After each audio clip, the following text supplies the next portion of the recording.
Ministria e Punëve të Jashtme dhe Tregtisë së Jashtme informon se me fluturimin e djeshëm, evakuimi i të gjithë qytetarëve nga vendet e lindjes së mesme, të cilët ishin regjistruar dhe kishin shprehur gatishmëri për evakuim, ka përfunduar plotësisht. Me fluturimin e fundit të pestët që zbarkoi dje në aeroportin ndërkombëtar të Shkupit, nga Ministria thonë se u evakuuan gjithsej 147 pasagjerë, nga të cilët 119 ishin shtetas të vendit dhe 28 ishin shtetas të huaj.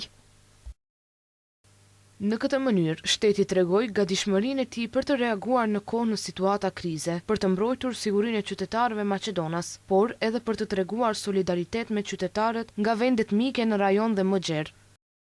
Këto janë fluturime të organizuara charter, ku të gjitha shpenzimet për zbatimin e tyre i mbulon shteti. Me realizimin e këtyre fluturimeve, numri i përgjithshëm i qytetarëve të evakuuar arrin në 605. Ministria thekson edhe një herë se siguria e qytetarëve është përparësia më e lartë, gjë që konfirmohet nga fakti se evakuimi i të gjithë qytetarëve që shprehën interes për të kthyer në vend ka përfunduar plotësisht. Gjithashtu, informojmë se numri i telefonit SOS në detyrë, si dhe kontaktet e përfaqësive diplomatike dhe konsullore mbeten në dispozicion të qytetarëve.